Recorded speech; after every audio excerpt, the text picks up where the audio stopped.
Welcome back, everybody. Zach Shelley here with Management Unfiltered, and I am Kirk, Teachout. We finally nailed this intro. I'm so excited.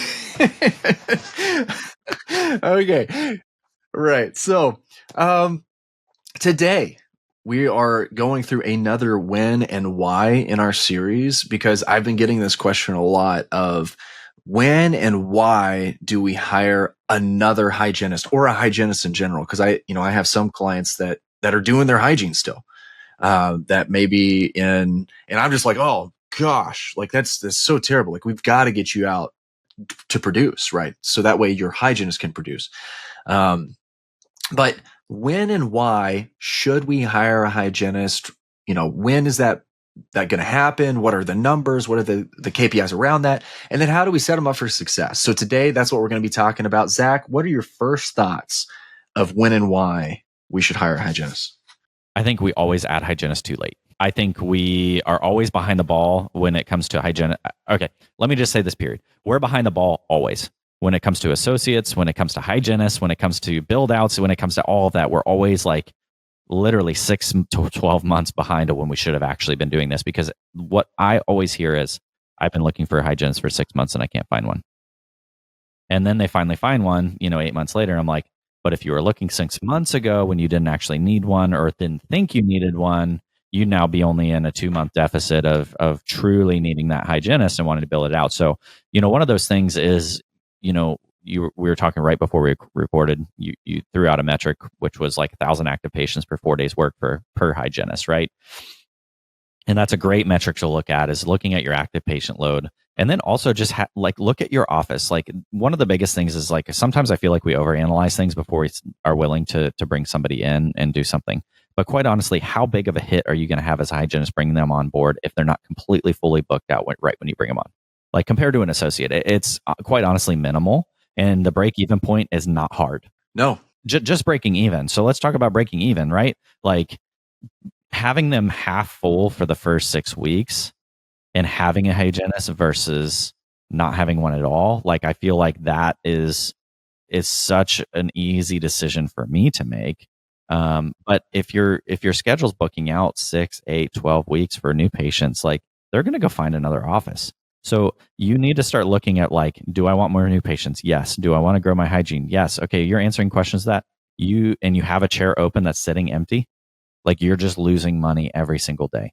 So I think if you're even thinking about you might need a new hygienist in the next 6 to 12 months, you should be starting to look and finding good quality candidates and saying, I'm ready. If I have the ability to bring you on in the next, say 2 to 4 weeks, because they're going to give a notice and they're going to give all these things, then you've already eaten up a month, but you might not even find a candidate for the first month or two. So what I'm saying in that is really start looking before you think you need to look, because we're chasing that toy. It's like a cat chasing that little mouse. Like, you're not going to get caught up when you want to be caught up. And I would go a step further and say that's even more passive than I like to be.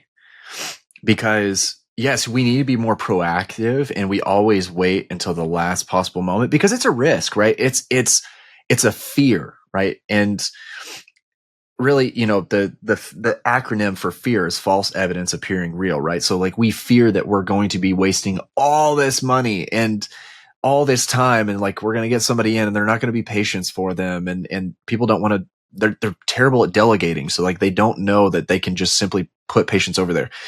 But I would go a step further and just say, you need to set a time, a date on the schedule. We're going to fill this date forward with all of our patients, all of our hygiene patients, right? Be able to convert our emergency patients into hygiene at this date moving forward.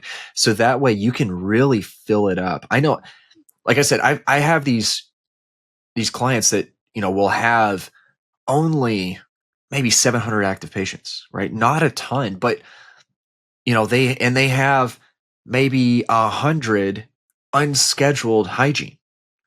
Okay. Well, even if you're doing, let's just do math, right? So let's do some math. So unscheduled hygiene at 100, let's be conservative and say we get half of those on. Okay. That's 50 patients. If you're working 8 hours a day, that's 6 days worth of hygiene, over 6 days full of hygiene. And then add another 15 to 18 patients that should be in perio protocol that need to come in every 3 months. Exactly. So like the numbers don't it's all numbers, right?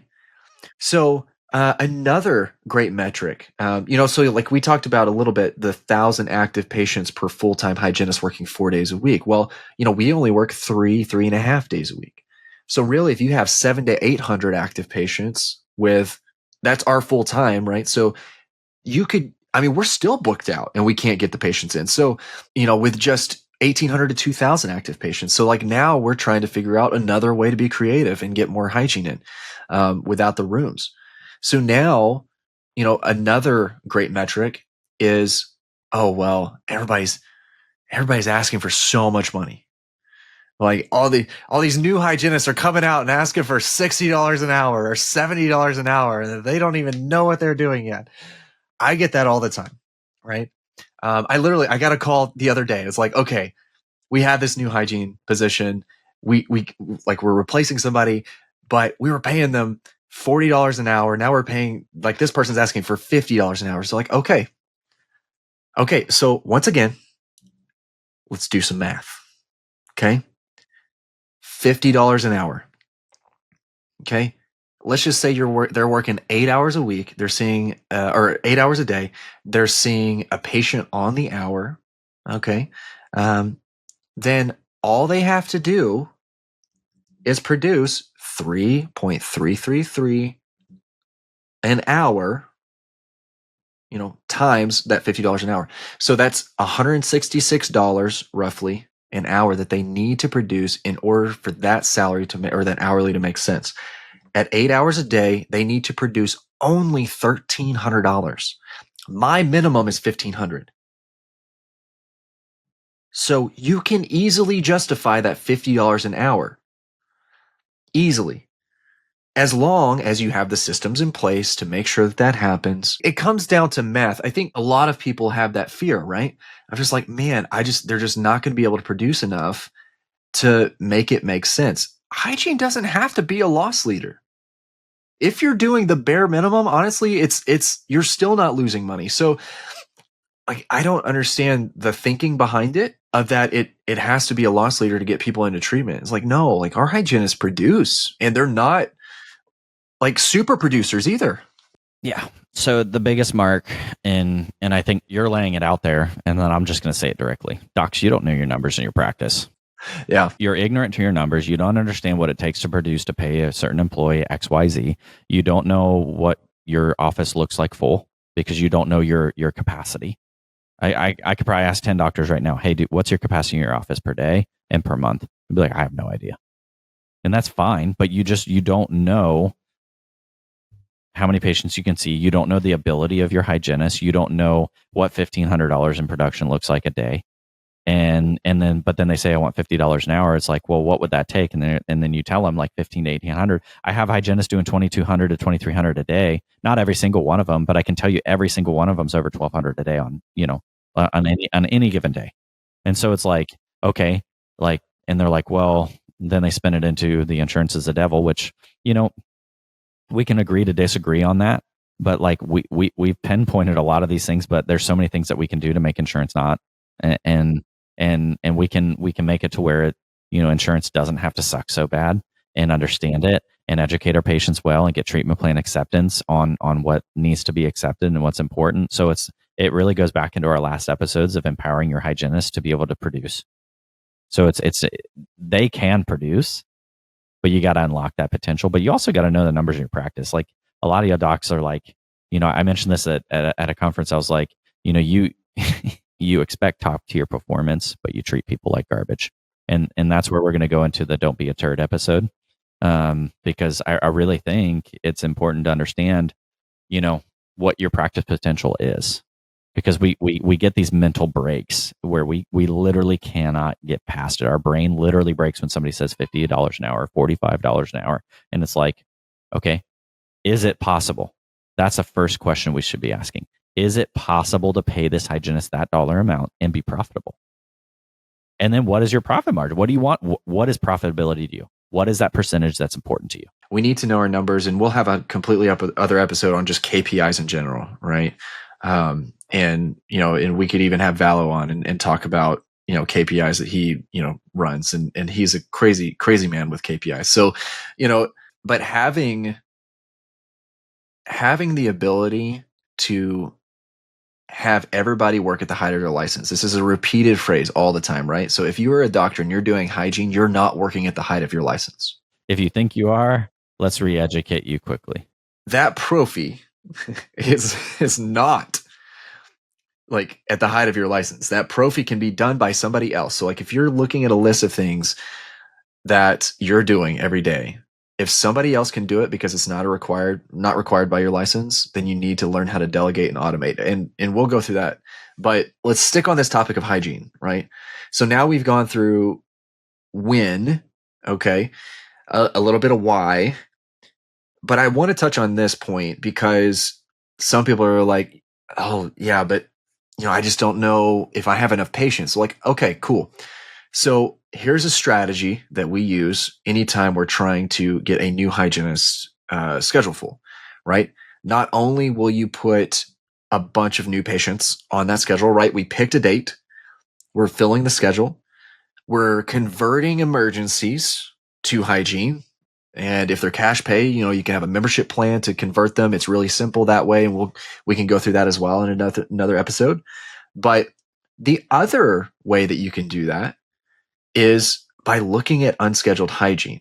Like I'm saying, if you have 300 patients that are unscheduled, I mean, here, let me just look at, I'm going to be honest. Let's look at our unscheduled hygiene to see how many people are unscheduled. Okay, so there are over 600 patients right now that are due for hygiene in our practice. 600. I could put 2 or more hygienists in our practice right now. And what you do is you contact all those people like, hey, Miss Jane, we haven't seen you in a while. We would love to have you in. And statistically, you'll get maybe 30% of those people in. But let's just say, once again, math, right? So 600 people that are due for hygiene. We'll get 30% of them in. That's 180 people. Now, we work 7 hours a day, but let's just say it's 8 hours a day. That's 22 days, almost a whole month worth of hygiene, full, booked out. That all you have to do most of the time is just send a bunch of texts out. And we work with great companies, like Dental Intelligence and different engagement platforms that can do that, right? And it's very simple. There's no reason to fear, oh, well, how am I going to have work? I don't have the patience to do this. Like, no, you don't have the knowledge of your practice. Make an informed decision. And you're asking your patients to make an informed decision based off the information you're giving them, their expertise, but you don't know about your practice. So now if you can know the numbers of your practice, make informed, educated decisions, then you can, most of the time, put a hygienist in. It's very simple. Even to break even, like we were talking about, it's like $500 a day to produce at $50 an hour. And this is the part where I almost said we should just have an episode that says dentists are dumb. Okay, I don't poke the bear that much. Okay, yes. Because in this aspect, and it's really more of a bait and switch kind of title, because we talk about break even. That break even of $500 is for that hygienist working that day. But how much treatment is going to be scheduled or patients referred to that practice after they complete that appointment? Family members, children, brothers, sisters, whatever it may be. Like that might be 500 broke even for that day, but then that patient just signed up to do a crown the next day. Now you just added another $1,600 in production. So there are ways where these hygienists become profitable very, very quickly, but we're not looking at all dividends that are coming from these appointments. So we just got to look at dentistry a little bit different. We got to look at our practice a little bit different with the numbers. And so, Dennis, I love you. Don't think I think you're a moron or you're absolutely stupid. No, I don't think you're dumb. I think we're all at some point ignorant of what the effect on our numbers are. For sure. Yeah. I mean, you don't know what you don't know. right?